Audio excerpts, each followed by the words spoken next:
Então, boa noite a todos, sejam bem-vindos. Nós tínhamos ido até a linha 81A do Phaedon e eu vou pedir licença para vocês para interromper aquela explicação e dar aqui alguns esclarecimentos sobre algumas altercações que surgiram aí pela internet e que, embora não tenham nenhum valor em si mesmo, elas nos dão a oportunidade de explicar alguns pontos filosóficos.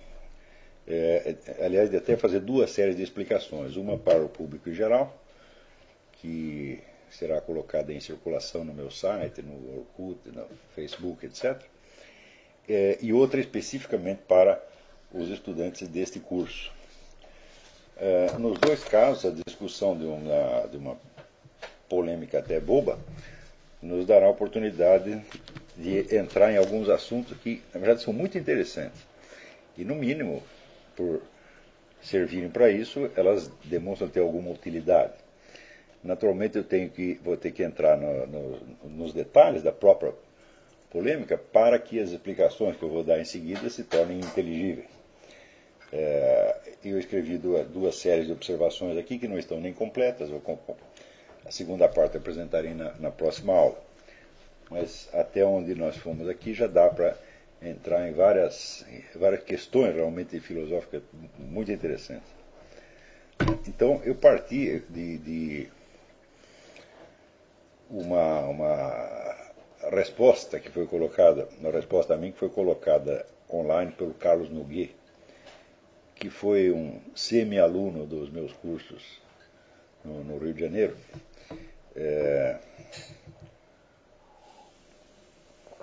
Que não deixa de ser um tipo muito interessante, né?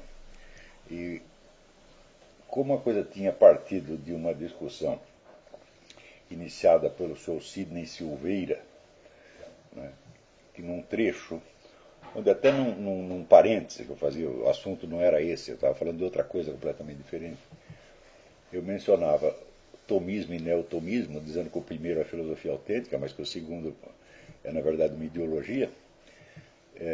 Ele concluiu daí que eu só aprovava o tomismo do próprio São Tomás de Aquino, era contra todos os demais tomismos, e daí começava a fazer uma apologia, né,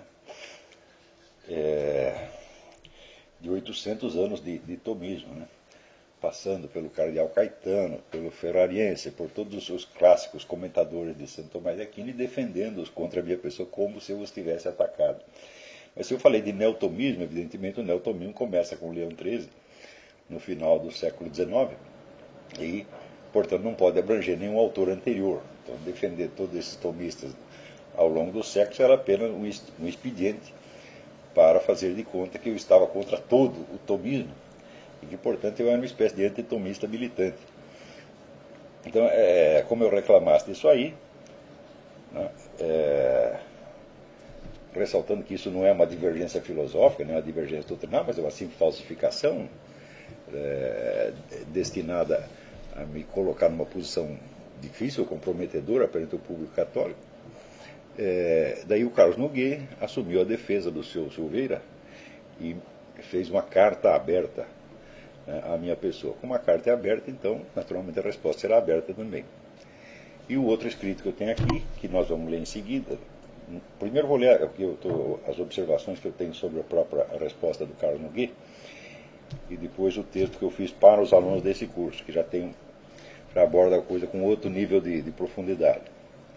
Então comecemos. O Carlos Noguet começa a dizer o seguinte: antes de tudo, não posso deixar de dizer-lhe... Peraí. Tem alguns que estão com problema. Se começar, eu queria reiniciar. Ah, é? Então houve um problema técnico e nós vamos reiniciar a transmissão. Num momentinho.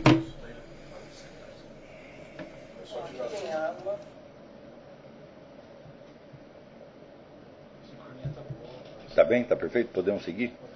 Então, eu vou ler aqui essas observações que eu fiz à carta do Carlos Noguet. Evidentemente, aqui isto abrange vários aspectos puramente miseráveis e deprimentes da polêmica, mas vamos aproveitar a oportunidade para analisar algumas questões que são tocadas aí de raspão.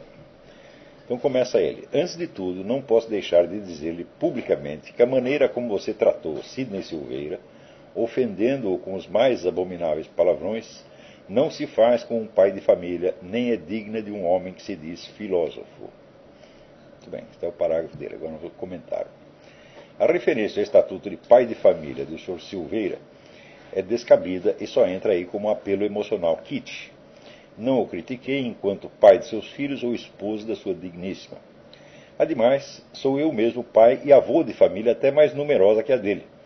E este fato não o inibiu de espalhar contra mim não uma, mas sucessivas insinuações pérfidas e difamatórias, indignas, já não digo de um filósofo, coisa que ele nunca foi, mas de qualquer cidadão comum, honrado e cumpridor das leis, mesmo solteiro e sem família.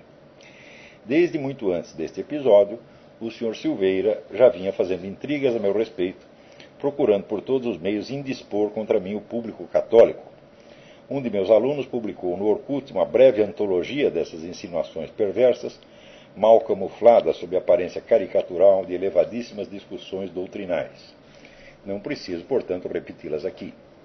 A persistência obstinada dessas investidas mostrava que não eram efusões ocasionais e espontâneas, mas lances de uma campanha sistemática, deliberada, firmemente disposta a não cessar, enquanto não conseguisse tornar minha imagem odiosa e suspeita aos fiéis e à hierarquia da Igreja. No curso dessa guerrinha malévola e sem razão, fui acusado, entre outras coisas, de heresia e de satanismo, e por fim atirado ao inferno sem remissão como autor de pecado contra o Espírito Santo, aquele que não será perdoado nem nesta vida nem na próxima. Tudo meticulosamente calculado para que um fiel católico, ao ler essas coisas sem me conhecer muito bem, sentisse a conveniência de manter distância de mim e confiar-se, em vez disso, ao magistério de Sidney Silveira e Carlos Nogueira. Todas essas provocações aguentei quieto. Cheguei, no máximo, a mencionar uma delas, de passagem, num artigo em que respondi a vários outros mexeriqueiros da mesma espécie. Citando agora o meu artigo, aspas. Outro ainda, sem medir o grotesco do que fazia, macaqueava a estrutura dialética das questões disputate medievais para discutir com ares de Santo Tomás na sua cátedra de Paris esta questão transcendente. É lícito ao filósofo usar palavras de baixo calão? Concluindo, evidentemente, pela negativa, e deixando inculcada nos seus devotos discípulos imaginários a impressão enganosa de que o filósofo referido usara aquelas palavras em demonstrações filosóficas, como substitutivos da argumentação racional, e não apenas num programa informal de rádio destinado a responder e-mails e comentar por alto as notícias da semana. Nota, deve haver aqui os 2 artigos citados dele, né? Note-se aqui na nota.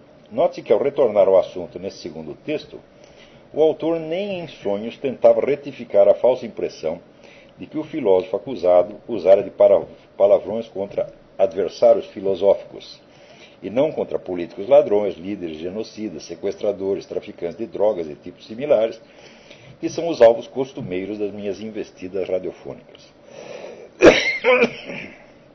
Fazendo-se novamente de humilde servidor da Igreja, ele reincidia na difamação com os ares mais inocentes do mundo. Também aí nada respondi, esperando que o episódio não voltasse a repetir-se, poupando-me assim um enfrentamento público com alguém que, malgrado tudo, era um católico. Fecha aspas, então. Como qualquer leitor inteligente percebe à primeira vista, é apenas uma anotação vagamente irônica, não um protesto, muito menos um revide. Isso foi o máximo que o Sr. Silveira ouviu de mim ao longo de toda a série de insinuações, ora mais, ora menos veladas, que foi despejando sobre a minha pessoa ao longo de muitos meses. Ele não pode alegar que sou impulsivo ao reagir, nem pronto a desferir socos e pontapés à mais leve provocação. Só decidi dar-lhe uma resposta em regra, quando ele, encorajado pelo meu longo silêncio, partiu das meras indiretas à falsificação ostensiva de um texto meu, para dar ares de coisa anticatólica a algo que eu escrevera contra inimigos da Igreja. Aí seus propósitos de intrigante e malicioso já não podiam mais ser ocultados, ao menos aos olhos de quem houvesse compreendido o sentido das suas anteriores performances. Para os demais, no entanto, aquele artigo difamatório, meticulosamente fabricado para jogar contra mim a opinião católica inteira de uma só vez, parecia à primeira vista não conter nada mais que a elegante e polidíssima correção de um erro doutrinário. Quando o intrigante astuto faz uso da língua dupla, cavando um abismo de distância enganosa entre o conteúdo peçonhento e o tom de urbanidade respeitosa, quando não de piedade devota, ele coloca sua vítima na difícil contingência de não poder responder ao conteúdo sem romper com o tom, expondo-se assim à pecha de impolido e truculento, nem conservar o tom sem amortecer a virulência do conteúdo, tornando-se assim cúmplice do seu acusador. A dose de malícia e perversidade necessária para que alguém se dedique a montar esse gênero de armadilha é tamanha que dispensa explicações. Tudo o que há para dizer a respeito, a Bíblia já resumiu em 2 palavras: bilingues maledictus, maldito homem de 2 línguas. Quem lê a série inteira dos artigos consagrados por ele à demolição da minha imagem, notará que essa tensão entre o conteúdo e o tom não é exclusiva de um deles, mas a regra geral e constante do estilo, chamemos-lo assim, do Sr. Silveira. Ele não age assim por deliberação malévola, consciente de montar uma arapuca para colocar sua vítima em posição comprometedora. Ele age assim com naturalidade, com inocência até, sem a menor consciência de que pratica o mal. Ele age assim porque ele é assim, porque tal é sua maneira de ser, a sua personalidade. A personalidade de um santarrão que, ao deleitar-se na falsificação e na calúnia, acredita piamente praticar as mais elevadas virtudes cristãs. Nota que eu considero isso muito mais grave do que se fosse uma coisa específica e intencional, porque aí já se torna uma espécie de delito permanente, que é uma maneira de ser, e que denota, sobretudo, a falta gravíssima de discernimento moral, a incapacidade que o sujeito tem de examinar, julgar os seus próprios atos. O que, num indivíduo que pretende falar em nome do magistério e ensinar religião, vamos dizer, é até perigoso. A coisa tornava-se ainda mais grave por não ser iniciativa isolada, mas vir em convergência com outras iniciativas do mesmo teor, provenientes de diversos grupos empenhados em revestir-se da aura de defensores da fé, para mais facilmente poderem delinquir em nome da Igreja. Sobre algumas dessas, escrevi em 20 de novembro de 2009, aspas, não vejo por que me defender de acusações tão francamente imbecis e mal intencionadas. Quem quiser acreditar nelas só fará dano a si mesmo. O único ponto que interessa ressaltar, por ser um fenômeno sociológico de certa importância, é que cada um daqueles que as emitem jura não ter me ofendido jamais, e ao menor revido da minha parte sai chorando que foi difamado, atacado, vilipendiado, etc. Isso é uma regra geral absolutamente infalível em todos os casos. Fecha aspas. Sidney Silveira, como você pode ver, não constitui exceção. A única diferença é que ele não se contenta em verter suas próprias lágrimas de autopiedade, mas ainda toma emprestadas as de seu acólito Carlos Noguet. Segunda citação do Carlos Noguet. Alguém seria capaz de imaginar, já não se diga um Santo Agostinho ou um Santo Tomás de Aquino, e nem sequer um Sócrates, um Platão, um Aristóteles, mas um Kant ou um Husserl, ofendendo a mãe e a honra de um adversário filosófico seu? Respondeu, adversário filosófico? Cadê? Não estou vendo nenhum. Só vejo um criminoso, um bandidinho, praticante obstinado da difamação e da calúnia, e deveria ser respondido mediante um processo judicial e considerar-se um afortunado por ter recebido, em vez disso, apenas uns palavrões mais que merecidos. Foi a esse tipo de gente que São José Maria, escrivá de Balaguer, se referiu ao dizer que contra ela não restava saída senão recorrer ao que ele chamava o apostolado dos palavrões, oferecendo-se, ademais, para ensinar alguns a quem não os conhecesse em número e potencial ofensivo suficientes.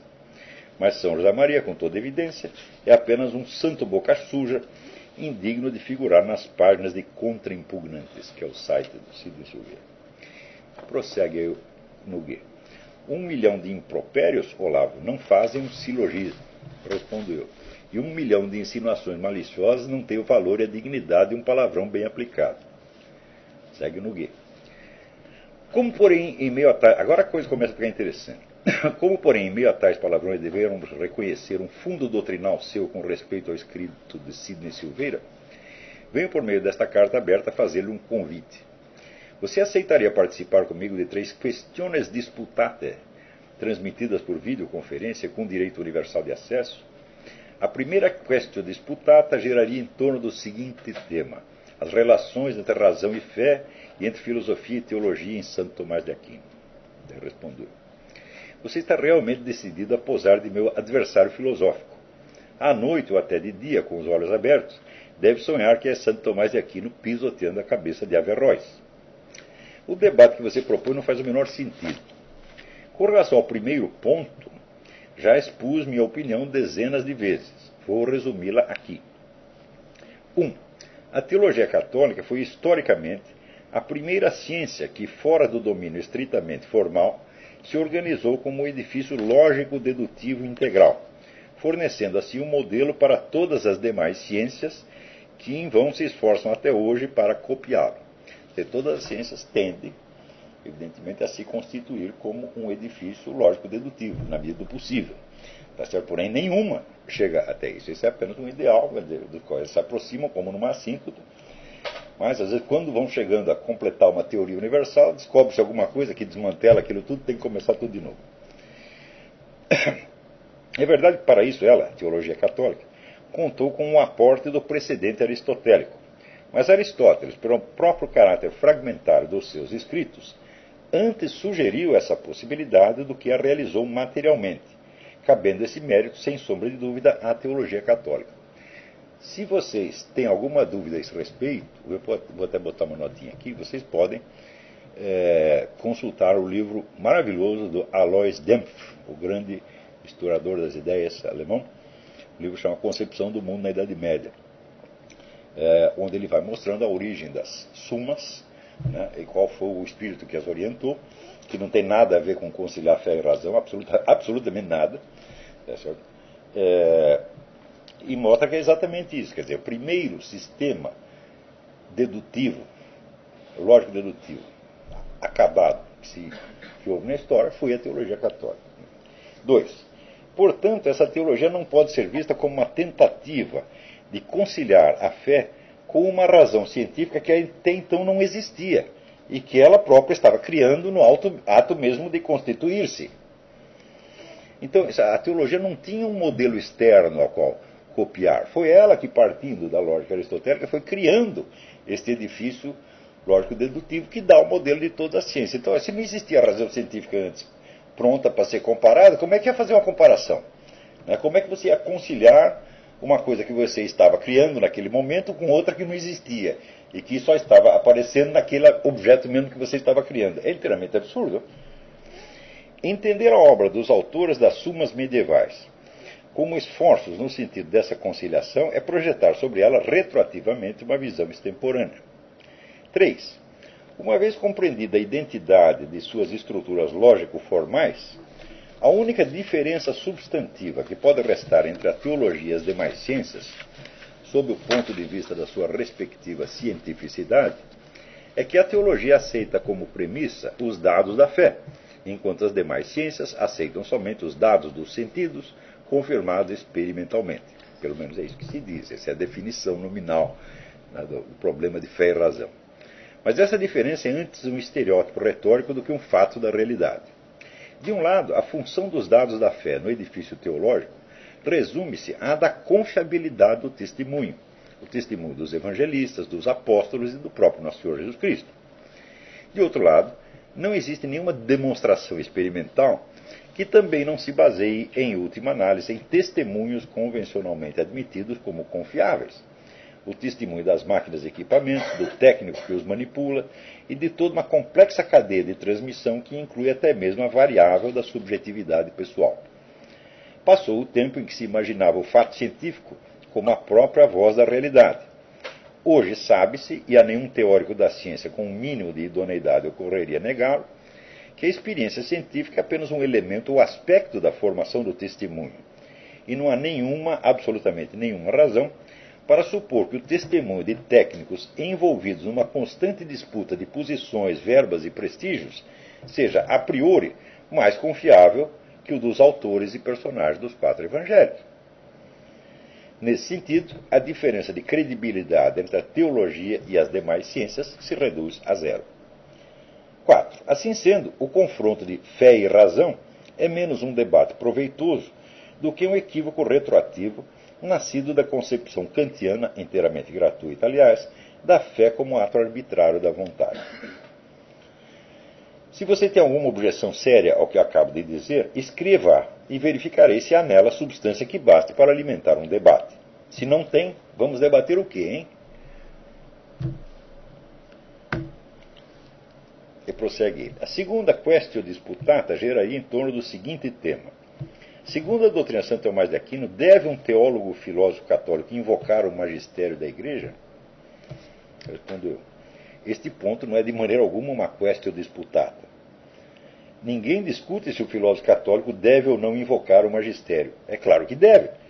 E desde os tempos de Santo Tomás já está estabelecido que, caso esteja argumentando apenas como filósofo e não como teólogo, não deve invocá-lo como prova, e sim apenas como elemento auxiliar de esclarecimento, mas nada impede, e tudo sugere, que deva fazê-lo ao dirigir-se a um público de fiéis.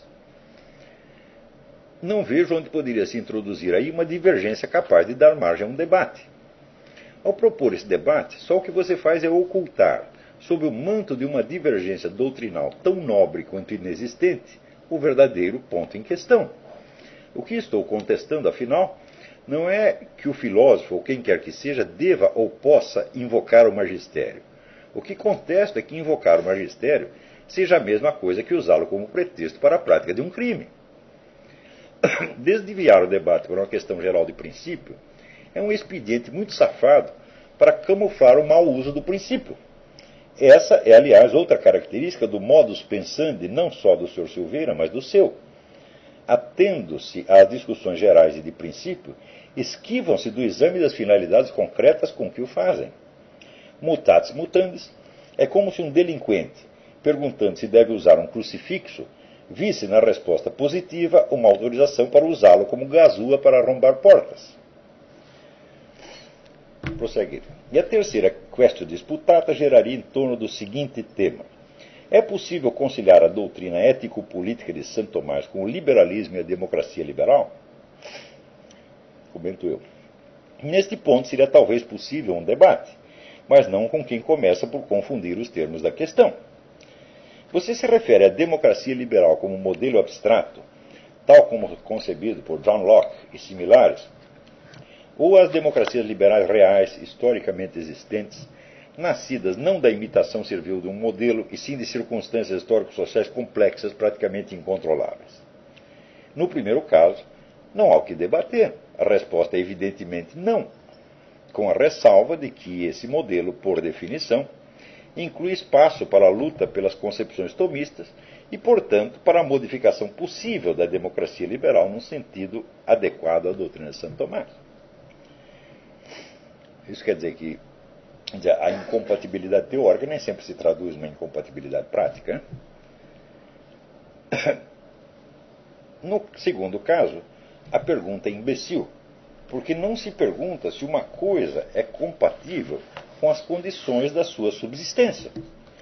Desde o advento dos modernos regimes totalitários, a Igreja buscou abrigo sob as asas das democracias liberais e só graças à proteção destas últimas pôde subsistir e prosperar ao longo de todo o século XX.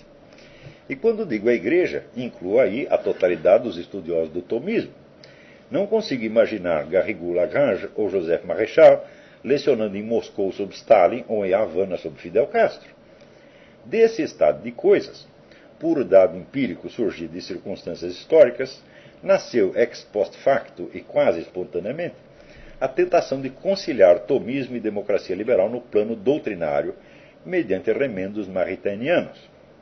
Embora reconheça nesses arranjos alguma utilidade política, ao menos no sentido de poupar à Igreja a acusação de ingrata e autocontraditória, por viver da compatibilidade prática com aquilo que ela mesma havia declarado incompatível na doutrina, eu seria o último a desejar defendê-los em teoria, que é precisamente o que você pretende que eu faça nesse seu debate.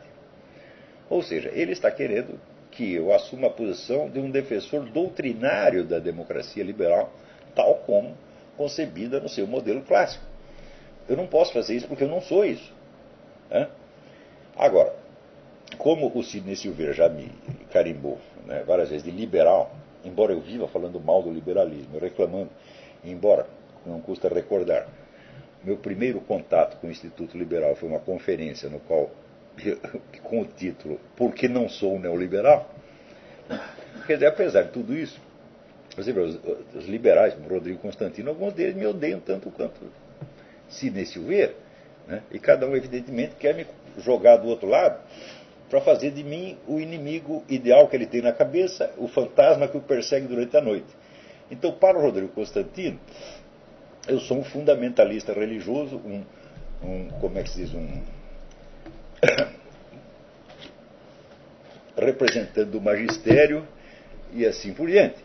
E para o representante do magistério, Sidney Silveira, eu sou um herético liberal, né, lockeano, que aceita, vamos dizer, a liberdade da consciência como, vamos dizer, a referência última da realidade. Né? Há, evidentemente, nessa coisa uma sutileza que o sujeito nem pode chegar a perceber. Vamos dizer, o raciocínio tradicional do magistério é o seguinte: não pode haver total liberdade de opinião, porque existe uma lei objetiva, a lei divina, que governa o mundo e que ninguém tem o direito de ignorar. Então, esta é a posição teórica, doutrinal. Tá certo? Ao passo que, pelo lado liberal, chamando de liberal aqui apenas um modelo teórico, né, concebido por John Locke, nada pode estar acima, vamos dizer, da liberdade da consciência individual. Quer dizer, é uma proposta humanista. Quer dizer, o ser humano é o topo da realidade, tá certo? E ele não tem que prestar satisfação a nada, ele tem que exercer a sua liberdade. Eu digo muito bem, como propostas puramente doutrinais, essas duas são absolutamente inconciliáveis. Acontece que nenhuma delas toca no problema da substância da realidade histórica. São apenas posições doutrinais, teoréticas, por assim dizer, atemporais. Né? Na realidade, vamos dizer, das culturas existentes,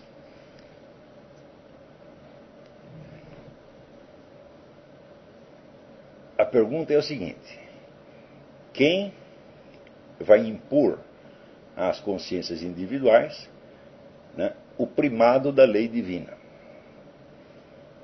Então, teoricamente, seria a igreja, mas a igreja não tem o poder para isso, então ela recorre à autoridade temporal.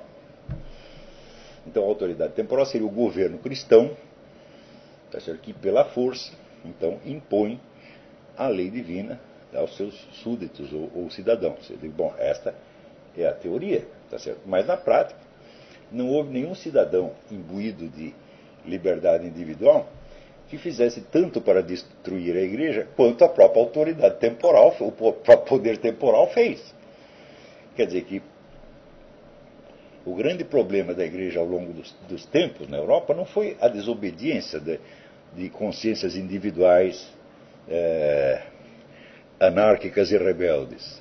Tá certo? Foi o próprio poder temporal, foi o próprio Estado, foi o próprio Império, tá certo? Que você vê, quando aparece, por exemplo, a reforma, no que Lutero se apoia?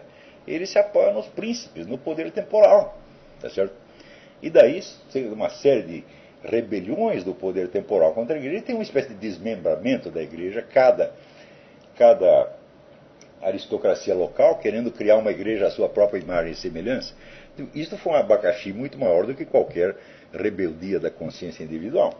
Né? E, por outro lado, se nós dizemos que, se alguém diz que a consciência individual deve ter a liberdade, deve ter o domínio de suas próprias ações, sem que ninguém lhe imponha, tá certo? Uma versão da realidade por cima, bom, isso não quer dizer, presta atenção, se a consciência individual é o agente legítimo da ação social no meio democrático, isso não quer dizer que ela seja o seu próprio conteúdo. A consciência individual, então, tem o direito de sondar a verdade do jeito que ela entenda. Mas qual é a verdade que ela vai encontrar? A verdade da sua própria liberdade? Não, isso seria inteiramente redundante. Quer dizer, você tem a liberdade de sondar a verdade. Qual é a verdade que você encontra? A sua própria liberdade? Não, a sua própria liberdade não é o conteúdo da sua descoberta, mas a premissa dela. Então ela não pode descobrir só isto. Tá certo? Então, o fato é o seguinte: a consciência individual deve e pode ser orientada, tá certo, à descoberta da lei divina, ou seja, da lei universalmente válida. Tá certo? Só que quem deve fazer isso não pode ser o Estado, deve ser a própria igreja. Então, a igreja não precisa necessariamente atuar através de um Estado que seja o seu braço armado, porque esta experiência já se revelou catastrófica. O braço armado se voltou contra a igreja e a feriu, lhe colocou uma ferida mortal.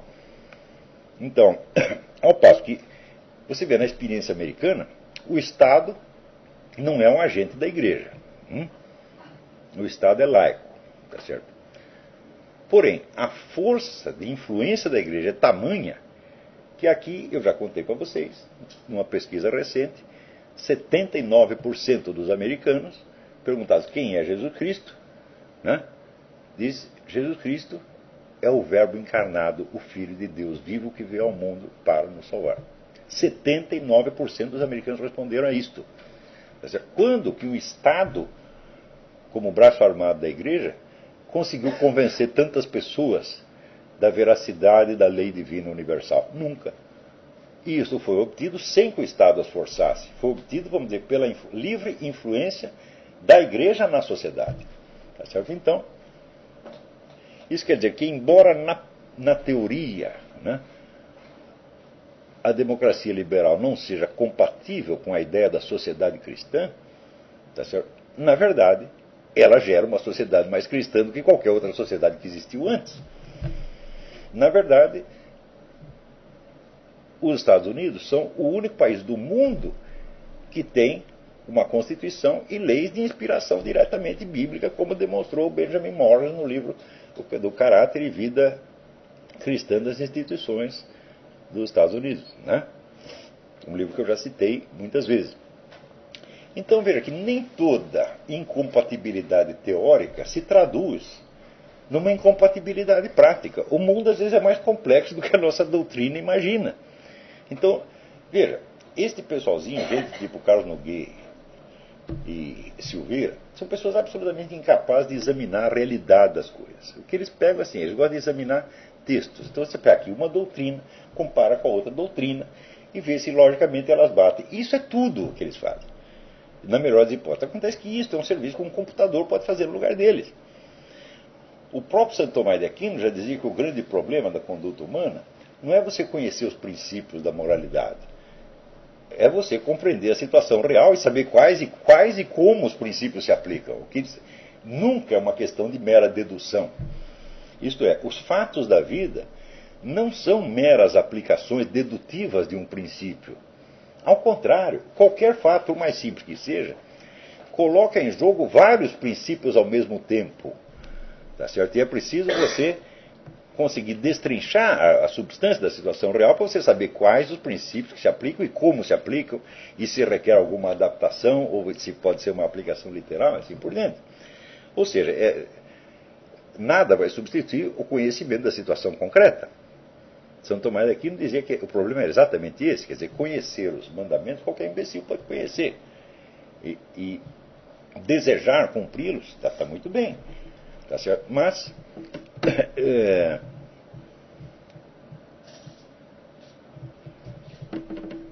é claro que, vamos dizer, que a linguagem doutrinal é uma linguagem abstrata, geral e universal. Tá certo? Incapaz, portanto, de aprender a substância dos fatos concretos. Entre o mundo da teoria e o mundo do fato concreto existe um abismo que só a inteligência humana, atuando na situação concreta, pode preencher. Tá certo? Nunca é uma questão apenas de dedução mecânica. Se fosse isso, não haveria problema nenhum da moral. Né? Era só programar as pessoas para que ajam de uma maneira constante e pronto, acabou o problema. Tá entendendo? Quer dizer, seria mais ou menos como você adestrar um bicho. Tá entendendo? Mas isso automaticamente eliminaria o problema da liberdade moral, da liberdade de escolha. Não haveria livre-arbítrio. Né? Então, como esse pessoal vinha me chamando de filósofo liberal, dando ao termo liberal não o sentido, nem mesmo o sentido que isso tem em ciência política, mas o sentido que tem no contexto católico, porque no contexto católico, liberalismo é o nome de uma heresia.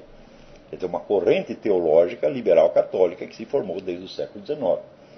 E quando você fala liberal no meio católico, eles entendem isto, né, que é uma corrente que já foi, vamos dizer, já foi condenada várias vezes pelos papas. Então, quando você chama o cara de filósofo liberal num contexto católico, você está usando de novo a língua dupla. Né? Liberalismo político é uma coisa. Né? Liberalismo político pode ser até incompatível em teoria com a doutrina da igreja, mas na prática tem se compatibilizado muito bem, como se vê pelo fato de que a igreja sobrevive melhor na democracia liberal do que em qualquer outro lugar, não havendo uma terceira alternativa. Aliás, há até uma terceira alternativa, porque a igreja sobreviveu bem no Portugal de Salazar e na Espanha de Franco. Mas esses são dois países pequenos, não são a regra geral, e ademais isso suscitaria o problema não de discutir a compatibilidade entre catolicismo e democracia liberal, mas implicaria levantar a questão: é possível conciliar a doutrina de Santo Tomás com o fascismo? Seria um problema completamente diferente, e não é isso que ele está propondo. Então, mas com exceção da Espanha e Portugal, a igreja só sobreviveu bem nas democracias liberais, no resto foi perseguida. Tá certo? Então, ao me convidar para esse debate, ele quer assim, que eu assuma a defesa da democracia liberal de modo que eu possa parecer um liberal no sentido herético da coisa, e daí ele vai triunfalmente mostrar que ele representa, né, o puro ensinamento da igreja, ao passo que eu sou um herético. Mas eu não posso fazer isso, eu não posso, só para agradar o Carlos Nogueira, assumir uma posição que eu não tenho. E me colocar lá como, primeiro, eu não sou um defensor doutrinário da democracia liberal. A gente aceita a democracia liberal como, vamos dizer, uma alternativa empírica, por assim dizer, um estado de coisas que nós não conseguimos criar outro melhor, até o momento. Em segundo lugar, eu não vejo qual é a relação intrínseca entre o liberalismo como fórmula da democracia e o liberalismo no sentido doutrinal da heresia católica. As relações são bastante ambíguas aí também. Então, ele quer que eu assuma um duplo papel, não só um papel, mas dois papéis que não me cabem. O de defensor teórico da democracia liberal, o do liberalismo, coisa que eu realmente não sou. E os liberais são os caras os primeiros que sabem disso. E, em segundo lugar, o papel do liberal no sentido herético católico. Eu falo, mas eu não sou nada disso. Para que eu vou querer vestir essa camiseta só para agradar o Carlos Nogueira e o Sidney Silveira? Quer dizer, é uma coisa totalmente forçada.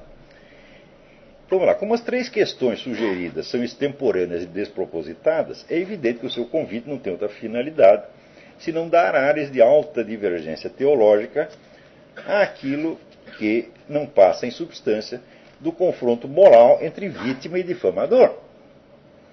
Note, por favor, que nas observações com que respondi ao Sr. Silveira, não levantei nenhuma objeção de ordem teológica ou filosófica. Apenas denunciei a falsificação patente que ele fizera de um texto meu. É uma questão de fato, não de doutrina. Como é fato vergonhoso, torna-se bem compreensível que o Sr. Silveira e o seu paladino estejam ansiosos para fugir de tão desagradável assunto para as alturas do debate doutrinal. Exatamente como um ladrão que, pego em flagrante, tentasse camuflar o vexame provocando uma discussão erudita de direito penal. Um debate não serve de nada se não parte de divergências sinceras, pertinentes e arraigadas na situação real. Fora disso, é puro teatro. Então, bom, na semana que vem eu leio mais um pedaço disso. Mas agora tem aqui algumas observações que eu redigi especialmente para vocês. Aproveitando também essa situação como um pretexto, um estímulo para esclarecer uma infinidade de pontos.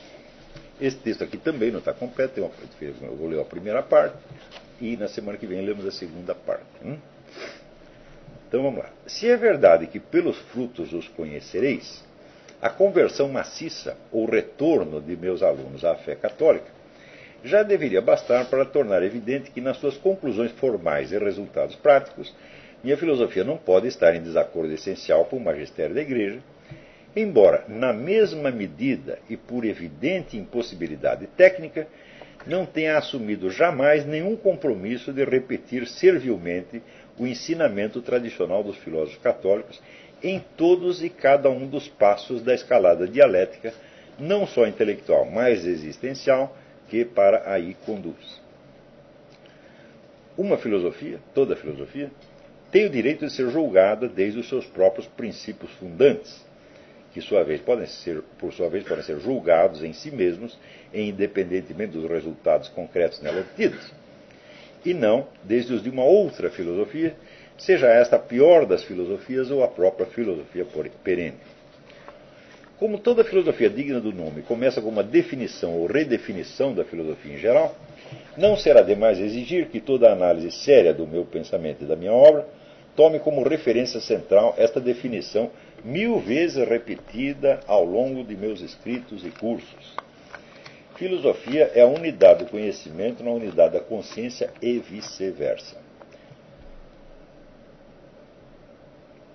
O corolário imediato dessa definição é a identidade profunda de filosofia e educação, identidade da qual decorre a consequência incontornável, também 1000 vezes repetida, de que o objeto formal terminativo da prática filosófica não é uma doutrina, uma exposição teorética, um sistema de argumentos e provas, mas sim a pessoa do filósofo, como consciência capaz de reencontrar na unidade dos conhecimentos adquiridos ao longo da vida, aliás, de encontrar na máxima medida suas possibilidades pessoais, sua própria unidade na unidade dos conhecimentos adquiridos ao longo da vida, e de contribuir também na medida de suas possibilidades pessoais e epocais para dar ao universo dos conhecimentos disponíveis a unidade de um todo inteligível. Unidade que terá de permanecer necessariamente provisória, porque senão o filósofo seria o último. Não é? Quer dizer, quando você fala unidade do conhecimento, eu ressalto a unidade dos conhecimentos disponíveis. E essa unidade, pelo simples fato de ser dos conhecimentos disponíveis e não de todo o conhecimento possível, só pode ser uma unidade provisória e altamente problemática. Vamos dizer, unidade que se integra, por sua vez, na unidade da própria consciência do filósofo. Unidade de consciência é uma coisa, na verdade, não é uma coisa difícil de explicar. Tá certo? Todos nós nascemos, vamos dizer, e desenvolvemos ao longo da vida tendências, impulsos, necessidades contraditórias. Existe uma tensão em nós. Nós queremos, né, como dizia Shakespeare, this man's gift and that man's scope. Nós queremos os talentos deste, mas queremos os objetivos daquele. Nós vivemos nessa contradição. Né? Então, nós vivemos querendo o quadrado redondo, a terra do nunca e assim por diante. Né? Eu não conheço uma pessoa que não seja assim. Então, também é fato que nós não nascemos com um eu consciente pronto e acabado. Nós nascemos com a capacidade para o eu. Esse potencial do eu já existe desde que o indivíduo nasce. Porém, este eu, como é uma referência do indivíduo a si mesmo, só pode se formar historicamente, ao longo do tempo, na medida em que ele tenta unificar a sua experiência e se compreender a si próprio como sujeito agente. Né? Então, a formação do eu é um negócio altamente problemático.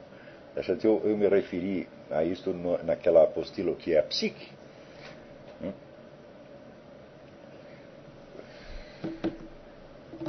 Então, mostrando como o eu surge a partir, vamos dizer, de uma história da psique.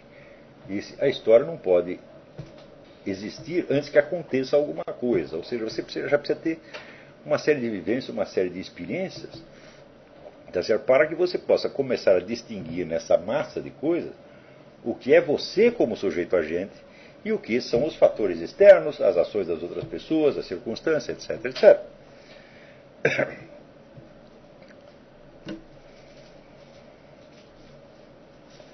Então, se perguntar de onde eu tirei esta definição, filosofia, unidade do conhecimento, unidade da consciência e vice-versa, eu tirei do material histórico disponível. Ou seja, eu examinei o máximo de filosofias que eu pude e perguntei assim, o que toda esta gente está fazendo? Ou seja, existe uma estrutura comum por baixo de atividades tão diversas quanto aquelas desempenhadas por Sócrates, Platão, Wittgenstein, Kant, Husserl, Karl Marx, etc, etc, etc. Então, encontrar um núcleo comum que permitisse uma definição objetiva da filosofia parecia impossível, pelo simples fato de que, como eu mesmo disse, cada filosofia começa por redefinir as finalidades da filosofia, né?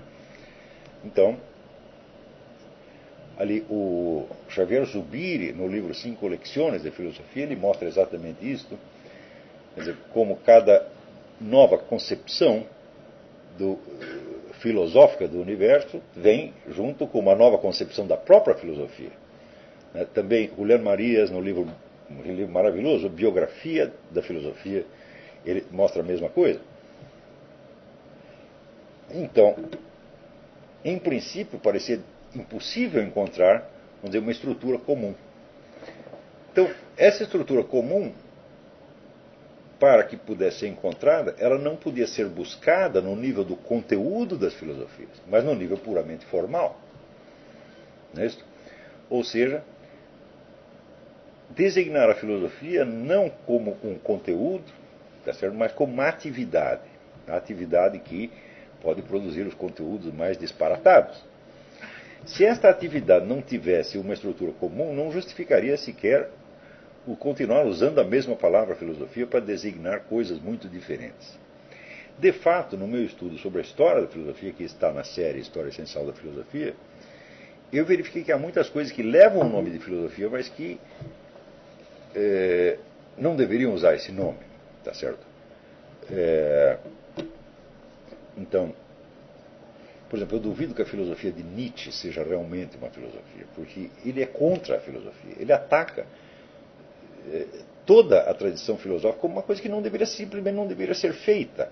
Ele a ataca não pelo seu conteúdo, mas difamando os motivos que induzem o indivíduo a filosofar, tá certo? E difamando, evidentemente, sem base nenhuma. Então, por que chamar de filosofia uma obra que se levanta contra a existência da própria filosofia e pretende impugná-la e substituí-la por uma espécie de decisionismo? Né?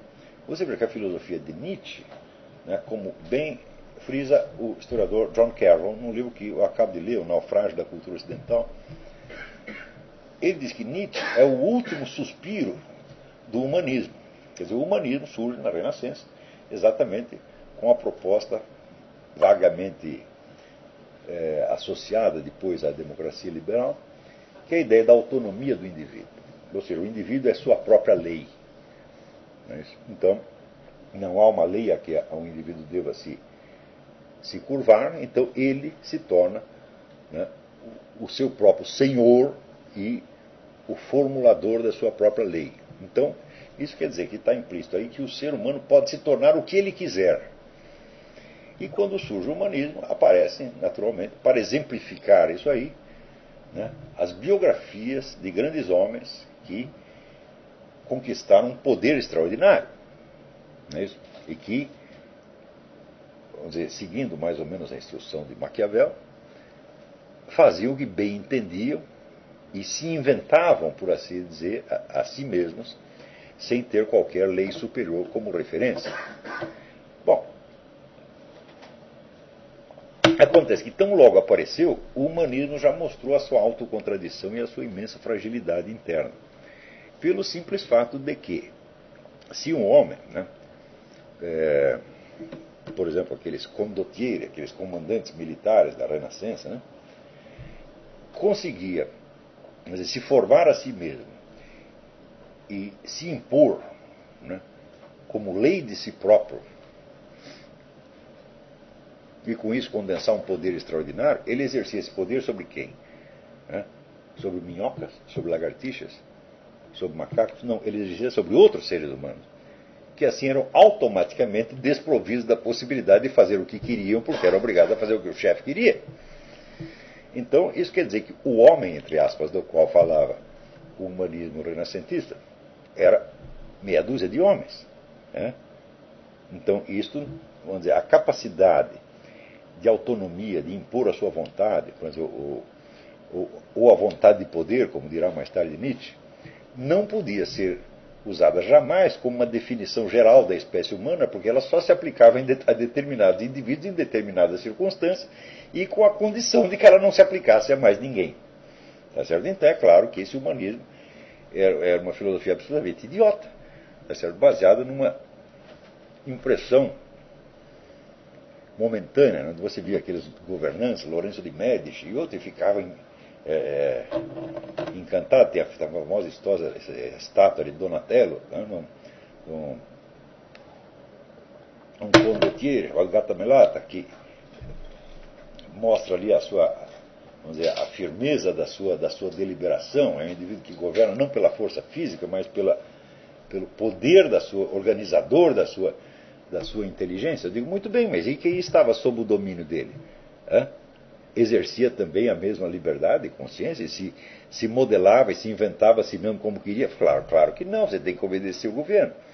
Né? Então, a famosa ideia da grandeza, da liberdade absoluta do homem, não serve jamais como definição ou descrição da estrutura humana, porque ela é, vamos dizer, não um princípio universal, e sim um simples dado empírico, tá certo? Baseado em fatos de ordem muito limitada. Quer dizer, um sujeito fez isso, outro fez isso. Para eles fazerem, foi preciso que ninguém mais fizesse. Então, isso é exatamente o contrário de uma definição. Não é isso?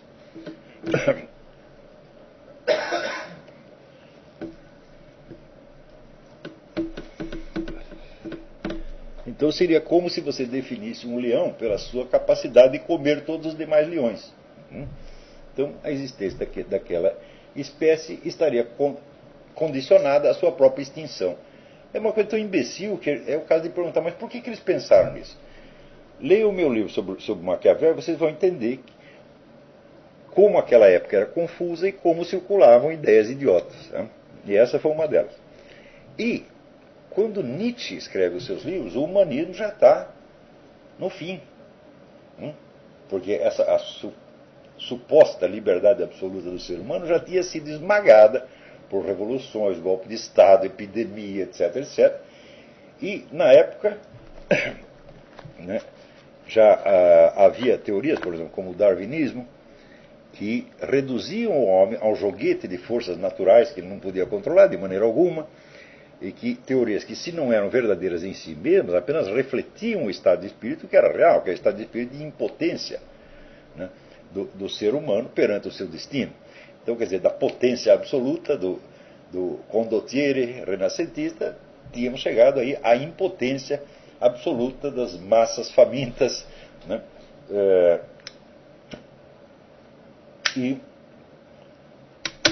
digamos, daquelas massas russas, francesas, esmagadas pela guerra e assim por diante, né? Ou por epidemias. Né? O século XIX foi o século da sífilis, né? Da sífilis, da tuberculose. Matava gente adoidada e ninguém podia fazer nada contra aquilo. Tá certo? Então, como é que você vai proclamar a grandeza da liberdade, da autonomia humana, né? Se você está aqui, estou contando vantagem, pego uma sífilis e fico louco e morro, como aconteceu com o próprio Nietzsche. Então, evidentemente, era saída de leão, chegar de cão. Né? Então, toda a obra de Nietzsche pode ser explicada, vamos dizer, como uma tentativa, e o John Carroll efetivamente explica assim, como, vamos dizer, um último, né, canto de guerra do humanismo, canto de guerra do morimundo, evidentemente. Né? O próprio Nietzsche acaba, então, louco, enlouquecido pela sífilis, tá certo? E tendo como seu último lance um acesso da coisa que ele mais desprezava, que era a piedade, quando ele vê aquele sujeito espancando um burro, e o burro morrendo, e ele se agarra ao burro, chorando, né, com piedade do burro, e aí se percebe que o homem estava louco, e daí foi para o hospício e acabou a história. Então, isso foi o fim do humanismo. O Kant decide. Então, é a expressão de um estado de espírito coletivo, por assim dizer, e não uma filosofia autêntica. Não posso aceitar a filosofia de Nietzsche como a verdadeira filosofia, por quê? Porque ela, inclusive, não se enquadra nesta definição. Ela não é uma busca da unidade do conhecimento, da unidade da consciência e vice-versa. Ela é apenas a proclamação de um sentimento. Então é uma obra literária de imenso valor, é um testemunho de época, mas não é filosofia, ainda que lide com assuntos filosóficos. Ou seja, se eu estou dizendo que a unidade da filosofia não está no conteúdo das filosofias, sim na sua forma, né, então é evidente que o fato de uma obra tratar com matéria filosófica não a torna filosófica. Só a obra só será filosófica se tratar essa matéria filosoficamente. E se trata a matéria filosoficamente, não importa que a matéria em si não seja filosófica.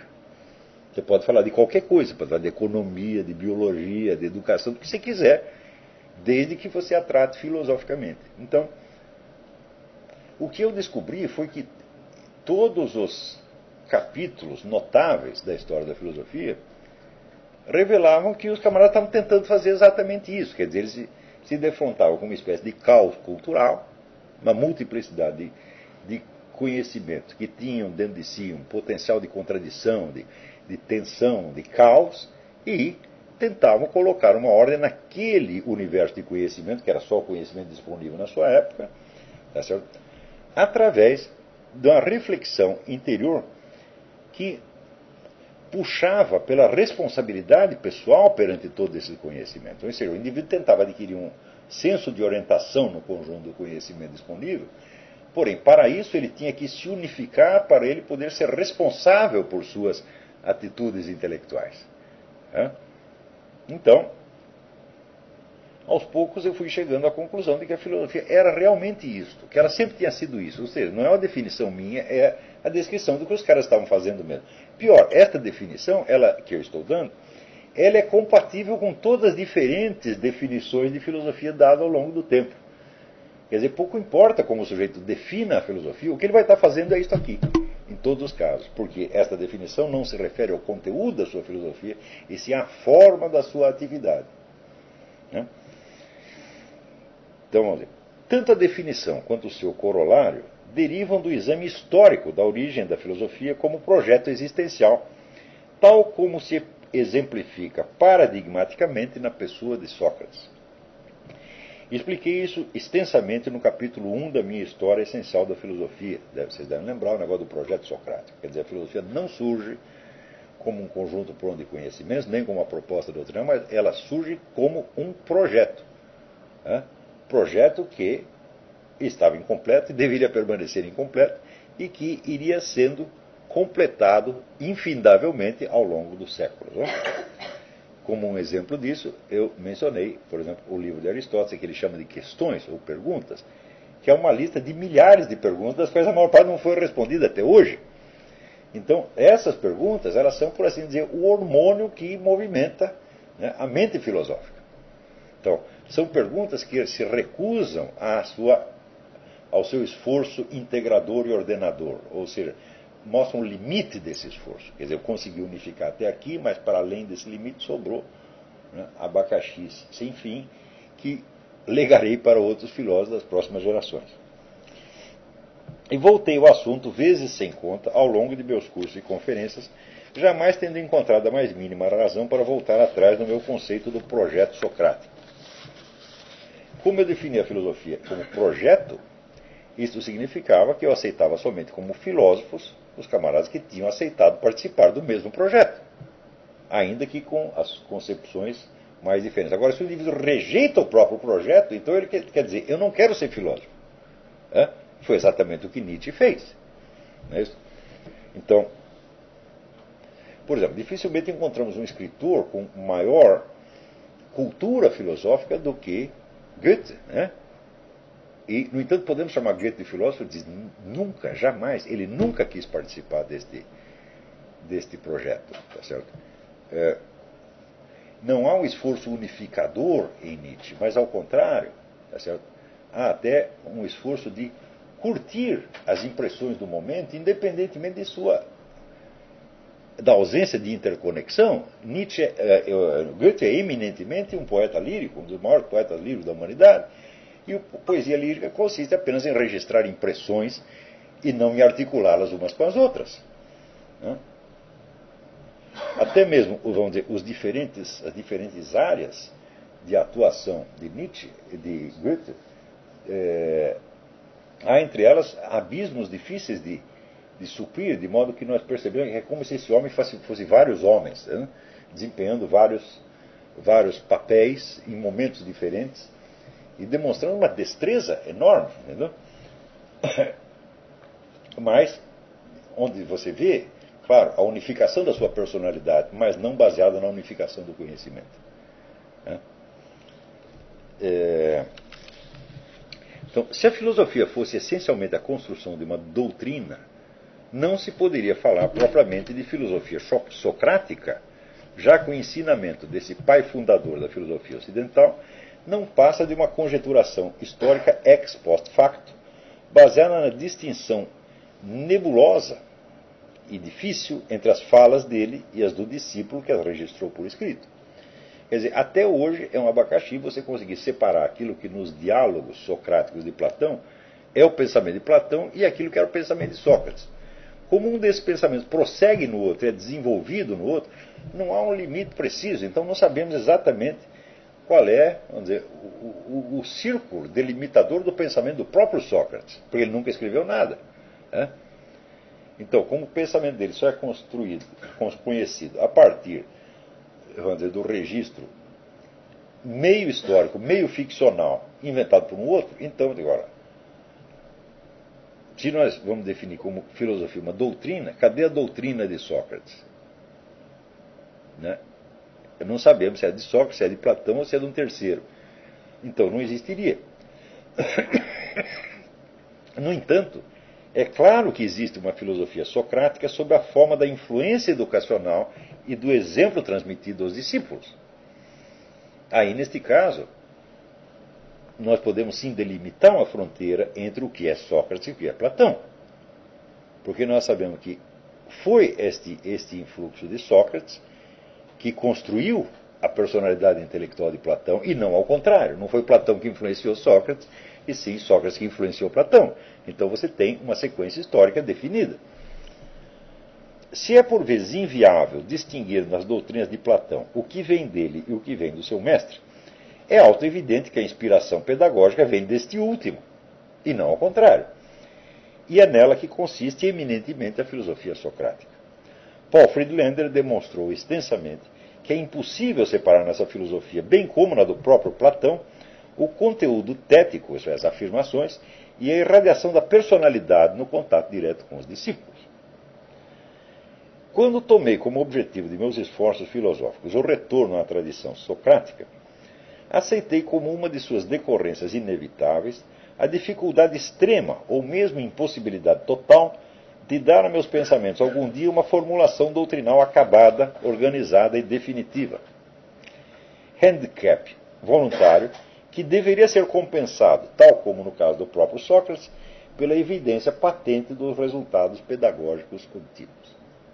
Neste sentido, eu vejo que a minha carreira de filósofo só começou efetivamente a partir do momento em que eu pude obter alguns resultados pedagógicos. E antes houve uma série de tentativas falhadas. E eu marco isso da minha ida para Curitiba em 2001. Porque foi a partir de Curitiba que eu comecei a obter resultados e ver, vamos dizer, a inteligência dos alunos começar a florescer. Eu falei, opa, agora acertei a mão. Mas até então eu costumava dizer para a Roxana, eu sou o maior fracasso pedagógico da América Latina. Porque os caras vêm aqui nas minhas aulas, assistem, gostam, né? Mas você não vê a pessoa florescer. Você vê, às vezes, o sujeito pegar 2 ou 3 frases, 2 ou 3, quando não 2 ou 3 cacuetes, e sair repetindo e imitando aquilo, mas sem florescer efetivamente. Não em todos os casos, é claro, havia 2 ou 3 alunos que eu tive em São Paulo, no Rio de Janeiro, no Rio Grande do Sul, que de fato floresceram, mas eram exceções. Com a maioria isso não aconteceu. Mas no Paraná, porque é uma sociedade diferente do resto do Brasil, né? Tem até o livro do Wilson Martins, Paraná é um Brasil diferente. Né? De fato, o Paraná é diferente, é alguma coisa. E a primeira diferença que eu notava é a seguinte: olha, aqui as pessoas estudam. Né? Os livros que eu mandava ler, as pessoas liam, tá certo? Eles levavam a coisa muito a sério, queriam realmente aprender, tinham persistência e humildade muito mais do que em qualquer outra capital brasileira. Os cariocas eram pessoas, tinham muitas pessoas inteligentes, mas muito falante, muito superficial. No dia seguinte esquecia tudo. Né? Até uns diziam: não, eu venho aqui na aula para recarregar as baterias. Eu digo: quer dizer que esvaziou? A carga que eu pus a semana passada já esvaziou? Você veio aqui para recarregar? Quer dizer, você não é capaz de se auto-recarregar? Então, você não está realmente aprendendo. O pessoal de São Paulo é um pouco mais esforçado, mas o paulista é o bicho mais cansado do universo. As pessoas chegavam na aula assim, destruídas, derrotadas. Em parte por causa da poluição, a quantidade de chumbo no ar torna, né, até essa impressão de peso. Então, o paulista, você precisava empurrar o bicho, entendeu? Assim, era UTI, você tinha que fazer massagem cardíaca, essa coisa toda.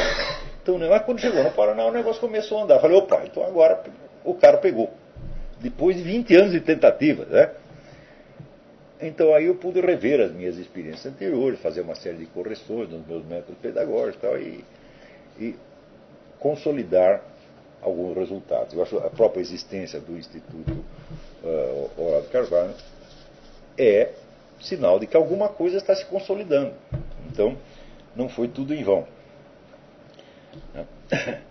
Então, eu estava dizendo que eu tinha praticamente desistido de chegar a dar aos meus pensamentos uma formulação doutrinal definitiva. Então, quer dizer, o conjunto ia ficar fragmentário de qualquer jeito. Tá certo? Mas que o sentido desses esforços revelaria a sua unidade nos seus efeitos pedagógicos. Não só efeitos pedagógicos já obtidos, mas efeitos pedagógicos virtuais, isso é, que estão acumulados dentro do material escrito e gravado e que podem se estender a outras pessoas depois. Eu tenho certeza que este curso aqui, tal como eu o concebi e como estou realizando, ele tem um potencial educacional enorme. Ninguém assiste isto sem que as luzinhas na sua cabeça comecem a acender. Ninguém. Só se for...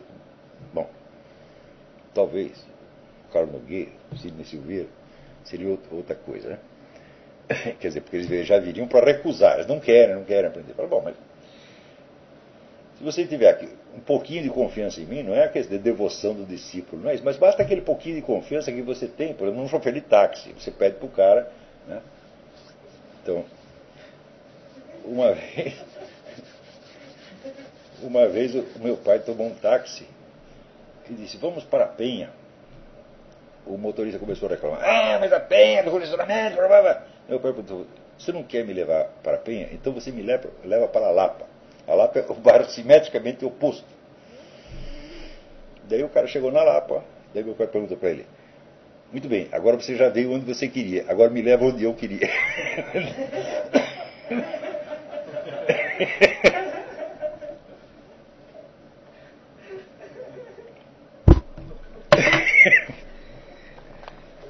O velho era original. Então, quer dizer, se o sujeito é firmemente disposto a não aprender, fala: bom, eu não posso impedi-lo de não aprender, né? Mas se tiver aquele mínimo de confiança que você deposita, né, num chofer de táxi, no nome do posto de gasolina, quando você pede para encher o tanque, né, você acredita que ele vai pôr gasolina e não nitroglicerina, né, e assim por diante. Então, eu já entendi. Falo: formulação doutrinária acabada não vai dar tempo. Tá certo? Mas existe a unidade de um impulso pedagógico que está sendo dado, cujo sentido, cujo estilo, cujo tom é perfeitamente reconhecível. E pior, que funciona, e vocês mesmos são testemunha de que funciona. Levou-me a essa decisão também a consideração do estado de coisas na cultura brasileira, a qual, levada ao estado de paciente terminal pela prática contínua e generalizada da delinquência intelectual ao longo de 3 gerações, não precisava de uma nova doutrina, por bela e respeitável que fosse, mas sim de uma vigorosa influência pedagógica apta a reerguê-la da abjeta depressão em que se afundava. Um terceiro fator veio a reforçar a minha confiança no caminho que escolhera.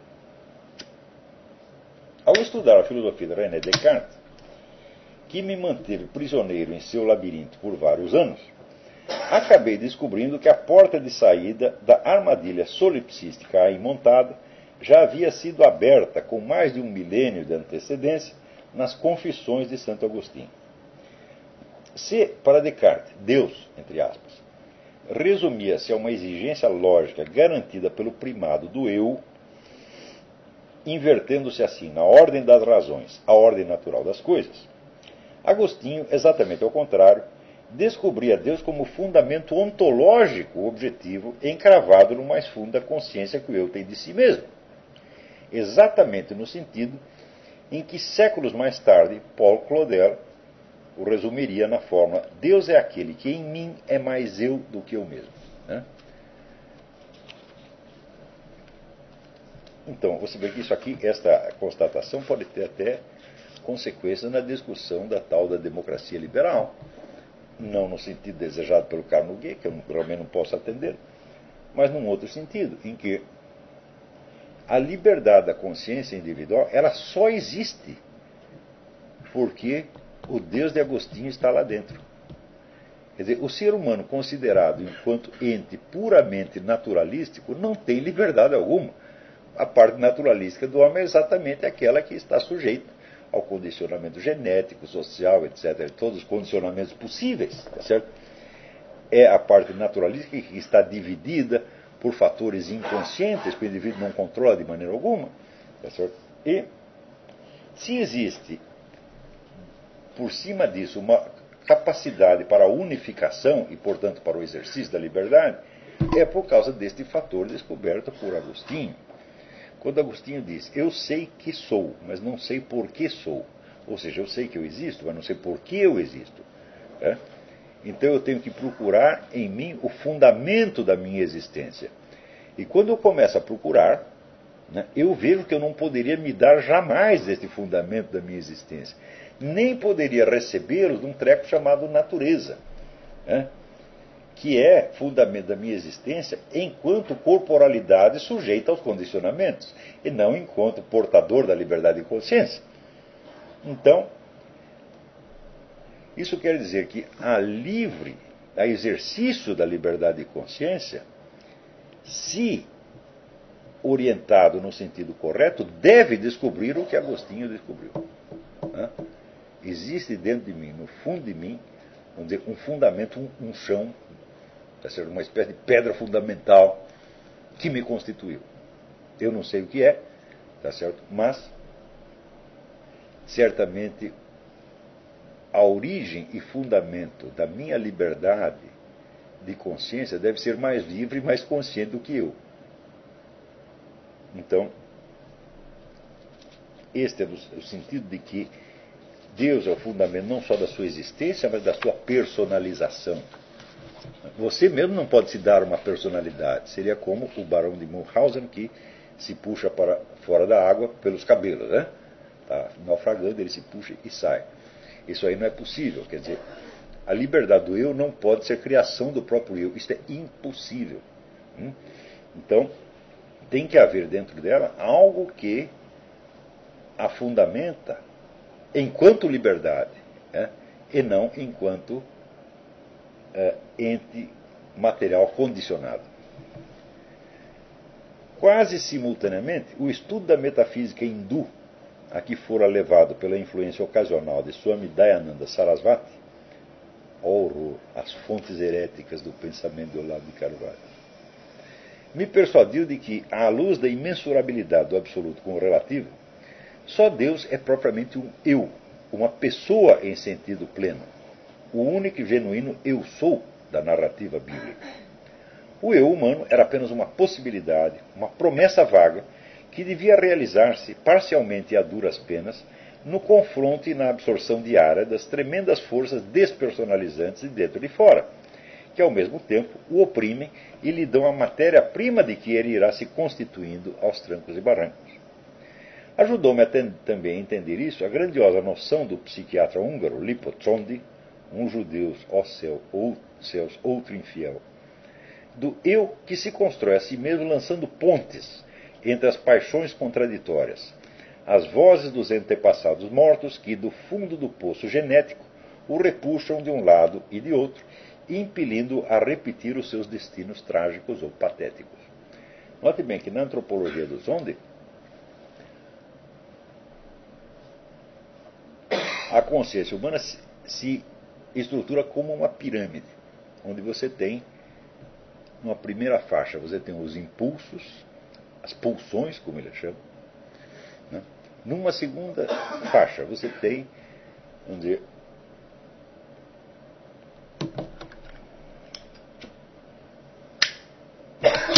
o universo psíquico em torno, sua família. Uma terceira faixa, você tem um ambiente cultural.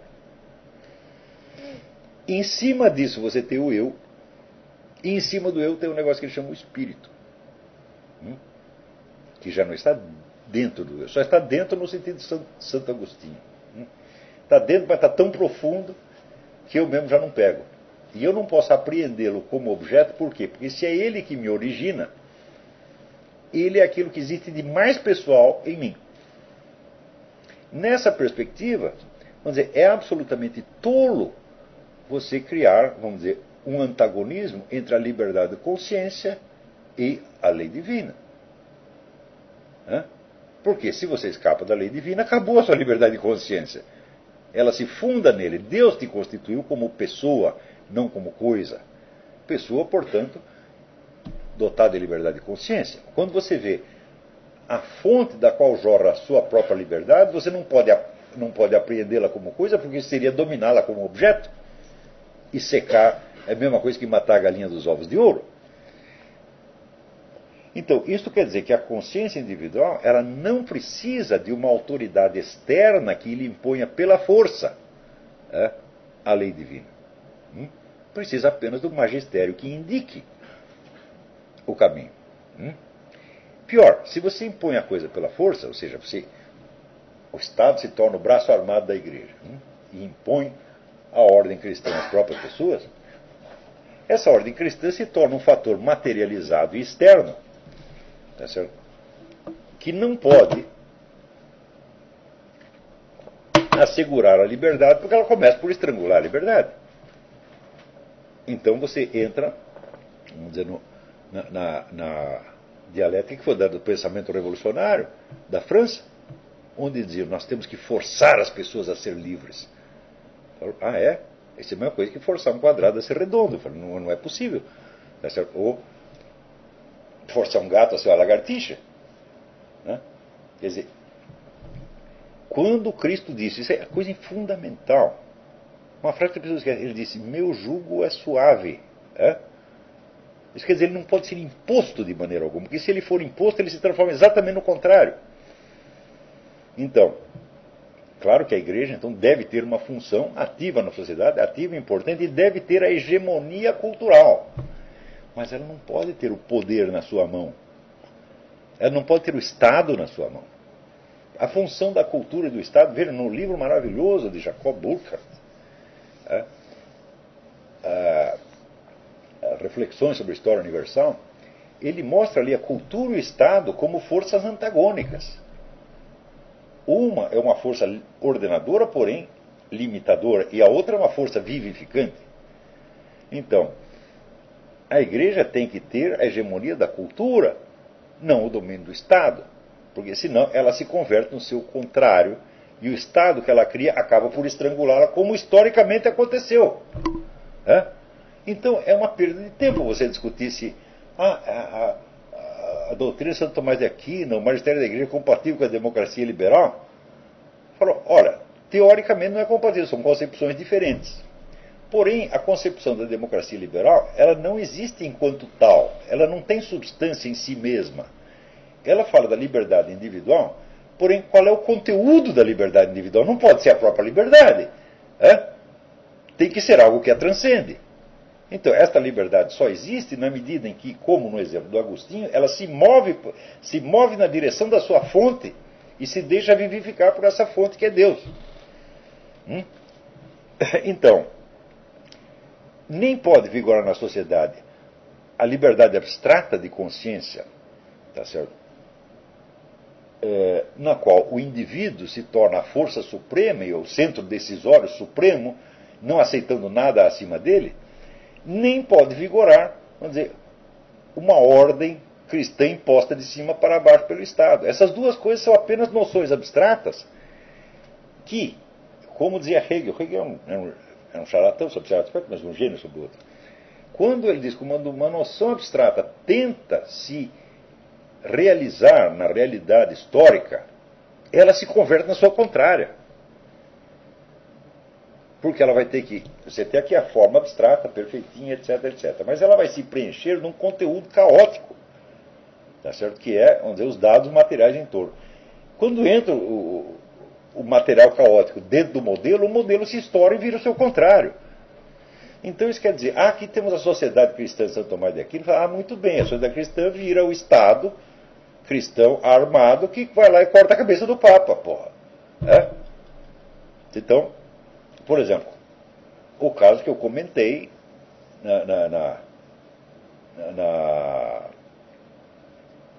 no livro Jardim das Aflições, a luta entre o rei da França e o Papa, Filipe o Belo, tá certo? Filipe o Belo tinha sido constituído pela própria igreja, sagrado pela própria igreja, e em seguida se volta contra ela. Como já está o mito antigo, né, que fala tá no estudo René Guénon, o javali e a ursa. Né? Então, o javali representando a autoridade sacerdotal e a ursa o poder temporal. Então a experiência histórica mostra que todo o poder temporal constituído por uma autoridade espiritual se volta contra ela. Inevitavelmente. Então, se tomamos a democracia liberal como um império absoluto da autonomia individual, acima do qual, ou abaixo do qual, não há nenhuma lei reguladora, não há uma autoridade divina, então a democracia liberal, tá certo, se esgota, se esvazia, porque se trata justamente da liberdade oca. E dentro da liberdade oca cabe qualquer coisa, meu filho. Então, em nome da liberdade, você acaba fazendo o contrário dela, como aconteceu exatamente na Revolução Francesa. Então, a tensão que existe entre a democracia liberal e o ensinamento da igreja, é desta tensão que a humanidade tem vivido e obtido os seus resultados melhores. Quando eu digo uma tensão, eu estou querendo dizer que uma conciliação doutrinal é impossível. Mas a coexistência prática tem sido fecunda e benéfica. Então, por que isso acontece? Eu não sei. Não tem explicação para isso. Eu estou apenas constatando uma coisa que existe. Então, vamos ver. Se a filosofia era a unidade... Vocês aguentam ainda? Não estão cansados, não? Agora são 10h20. Bom, ainda dá para... Se a filosofia era a unidade da consciência na unidade do conhecimento e vice-versa, com toda a evidência, ela era a mesma coisa que a luta do eu para transformar a experiência em conhecimento, o conhecimento em autoconhecimento e o autoconhecimento em medida de aferição da importância e valor dos conhecimentos. A filosofia era, portanto, a conquista da responsabilidade cognitiva pessoal na máxima medida acessível ao ser humano. Mas se era assim, tornava-se claro que não havia para isso outro método adequado senão aquele enunciado pelo próprio Agostinho. A confissão como método essencial da filosofia é outro tema abundantemente passado e repassado nos meus cursos. Esse método já havia sido esboçado nas conversações de Sócrates, mas foi Agostinho que lhe deu a consagração formal definitiva. A confissão agostiniana não é somente uma narrativa, muito menos uma narrativa só de pecados. É o ato no qual a alma se abre a um ouvinte observador onisciente, ao qual não pode ocultar ou revelar nada que ele já não saiba. Veja, não é a mesma coisa você contar a sua vida para uma pessoa, para um grupo de pessoas, ou para você mesmo, e você contá-la, entre aspas, para um ouvinte observador onisciente que já a conhece melhor do que você. Faça essa hipótese por 5 minutos. Eu aqui vou meditar sobre mim mesmo. Vou lembrar minha vida, lembrar meus atos, meus pensamentos, meus estados interiores, etc, etc. O encadeamento temporal, tudo isso aí. Mas, dentro de mim, no fundo de mim, desconhecido e invisível para mim, né, está alguém que sabe tudo isso e que tem a chave da minha vida inteira, não só passada como futura. Né?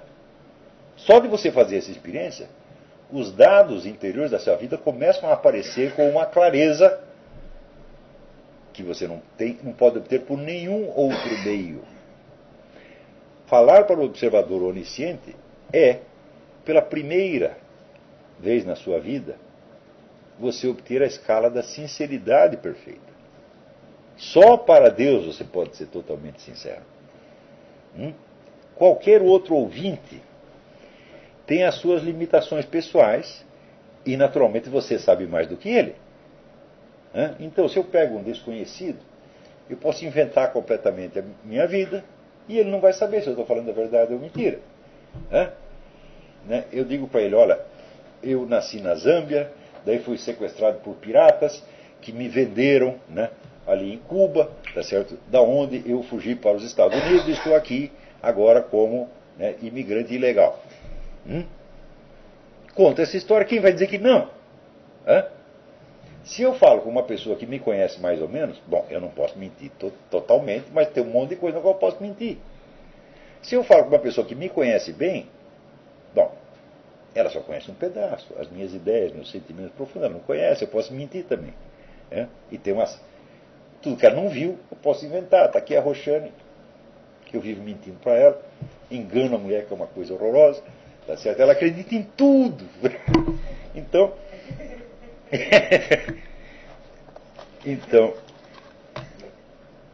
ou seja, perante qualquer observador ouvinte humano, você tem o poder de falsificar. Mas de repente, peraí, estou aqui falando com o observador onisciente. Até as palavras que eu vou usar são falsas perante ele, porque ele sabe palavras melhores para dizer o que eu sei a meu respeito. Por quê? Porque dele dentro de mim é aquele que é mais eu do que eu mesmo. É a fonte da minha autenticidade, a raiz da minha sinceridade está lá. Então, essa experiência que Agostinho descobriu, quer dizer, ele partiu de um sacramento da igreja, mas deu a ela, vamos dizer, uma riqueza filosófica, uma riqueza cognitiva que as pessoas não suspeitavam antes. Isso aí já tinha passado 4 séculos de cristianismo e ninguém tinha percebido que as coisas eram assim. Então, o que Agostinho deu à humanidade é uma coisa que não tem preço. Não tem preço. Ele é o primeiro sujeito que ensinou aos seres humanos, olha, como é que você pode ser você mesmo? O que é ser sincero? O que é viver na verdade? Viver na verdade não é aderir a uma doutrina, meu filho, nem mesmo a doutrina católica. Viver na verdade é isto que Agostinho ensinou.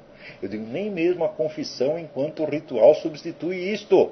Nem mesmo a confissão enquanto sacramento substitui isso. Por quê? Porque esse sacramento só vale se você tiver feito esta confissão perante Deus antes.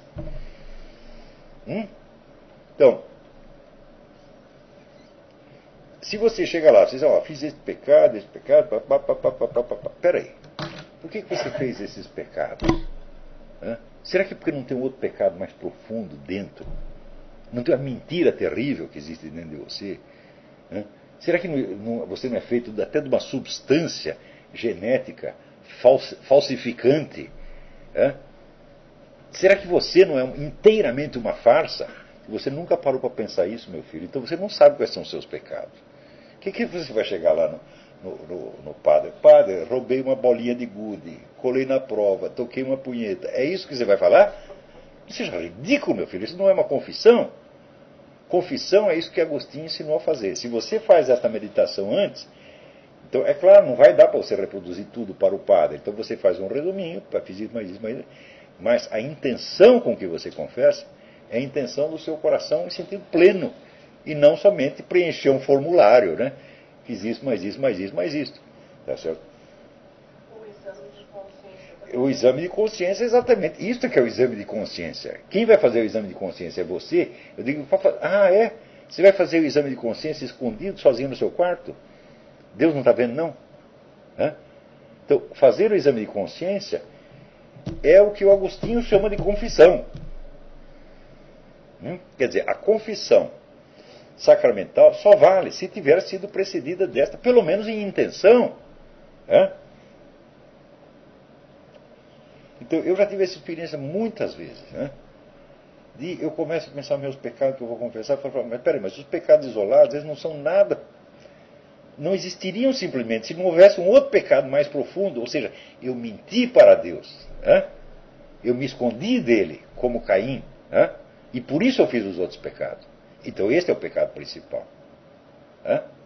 De se esconder de Deus, esconder de mim mesmo. Então, eu sou um farsante. Quem não confessa diariamente que é um farsante, não tem ideia do que é sinceridade. Quer dizer, a necessidade da farsa está colocada, vamos dizer, na própria constituição humana pelo pecado original. Então, qual é o pecado de Eva? Eva acredita na mentira. Não é isso? O que é o demônio? Mentiroso e pai da mentira. Então isso quer dizer que a mentira está incrustada em nós pelo pecado original. É a mentira. Não é os pecados do sexo. Não é a cobiça de dinheiro. Está entendendo? Não é a violência, a ira. Não é nada disso. Isto é tudo secundário, são os efeitos. A raiz da coisa é a mentira. E daí a mentira piora. Quando Deus cobra de Caim, eu não estou sabendo de nada. É que nem o Lula, né? Eu não sabia de nada. Nós fazemos isto todo dia e temos que desfazer. Então, esse autodesmascaramento profundo, que começa evidentemente com uma constatação deprimente, mas prossegue numa libertação maravilhosa. Esta é a essência da confissão agostiniana. E eu acho que isso, se você quer saber, eu acho isso o maior presente que o filósofo deu à humanidade. Quer dizer, ensinar a arte da confissão. Então vamos lá. Então, a confissão é o ato no qual a alma se abre a um ouvinte observador onisciente, ao qual ela não pode ocultar ou revelar nada que ele já não saiba. Não é preciso dizer que a eficácia desse ato depende inteiramente da fé. É algo que não pode ser simulado. A simulação encerraria a alma nos limites do seu próprio domínio. Porque se eu vou fazer simulação, fui eu mesmo que inventei. Então tudo que eu estou mostrando para mim mesmo é um teatrinho que eu mesmo montei, deixando de fora aquilo que eu não quero ver. É algo que não pode ser simulado. A simulação encerraria a alma nos limites do seu próprio domínio, na redundância do já sabido. A autenticidade da fé, ao contrário, determina a sinceridade da abertura em que a alma, confessando o que sabe, recebe em resposta a revelação do que não sabia. Então logo, você começa a se confessar para Deus, você descobre coisas de você mesmo. Descobre por baixo de um pecado, outro pecado mais grave, e outro, e outro, e outro, e outro, e outro. E você descobre que você está lá enrolando Deus como Eva fez ou Caim fez. De novo.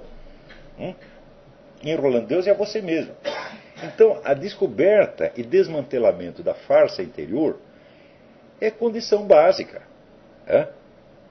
E é claro que isso não acontece sem que, no mesmo ato, se fortaleça a sua sinceridade, a sua autenticidade, e, portanto, a sua aproximação com a sua própria voz. Se aprender a falar na sua própria voz, quer dizer, no seu tom, na medida certa, aquele tom no qual você fala ao próprio Deus. E daí você começa a falar para as pessoas como se estivesse falando com Deus. Quer dizer, Deus está te ouvindo e você está abrindo seu coração inteiramente, naquele mesmo momento. Então, aí você acertou a mão, meu filho. Aí você achou,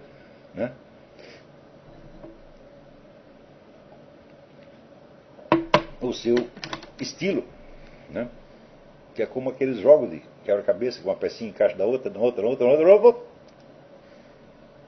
formou a linha. Já na anamnese socrático-platônica, a alma, ao admitir que sabe aquilo que sabe, note bem, a confissão, você começa por admitir o que você já sabe. né? E daí você descobre por baixo dela uma coisa que você não sabia, mas que é a verdadeira substância do que você sabia, né? A alma admitir que sabe aquilo que sabe, descobria saber mais do que imaginava. É o que nós vemos no diálogo Mênon, onde Sócrates interroga o escravo e mostra que o escravo conhece os princípios da geometria, sem saber que conhece, né? Porque esses princípios estão implícitos no raciocínio que ele faz. Você tem um raciocínio de superfície que ele está fazendo, por baixo tem um outro raciocínio mais profundo, que ele não sabe o que está fazendo, mas que é o verdadeiro fundamento daquilo. Platão simboliza esse fenômeno pelo mito da pré-existência. Você não precisa aceitar literalmente o mito para entender do que ele está falando. Mas sem alguma experiência viva da anamnese platônica ou da confissão agostiniana, você se arrisca a cair numa discussão estéril da pré-existência como tese literal. Ou seja, você passa para a maldita discussão doutrinal. Você sai do exame da realidade, da sua própria realidade, para a comparação de teses. Ou seja, a atividade mental prioritária e única das cabeças, como o seu Nogueira, seu Silveira e outros tantos, né? Você cai numa discussão estéril da pré-existência como tese literal, alegando, por exemplo, que ela contraria a doutrina cristã da criação da alma. Não podemos ter uma pré-existência porque Deus nos criou como uma novidade absoluta. Eu abordei isso na outra aula, mostrando que, de fato, não há contradição prática entre a doutrina da pré-existência e a doutrina da criação da alma como novidade absoluta. Já não vamos repetir isso agora, mas vocês lembram disso aí, né? Então, você vai cair numa discussão estéril, alegando, por exemplo, que ela contraria a doutrina cristã da criação da alma. Como suponho que você é inteligente, dispenso-me de explicar por que você não deve fazer isso. Agostinho dá a essa experiência um upgrade monumental, substituindo o interrogador filosófico pelo próprio Deus. Você veja, no diálogo Mênon, quem observa o raciocínio do escravo e o completa é Sócrates. É um ser humano, apenas mais inteligente que o outro, que o vai guiando.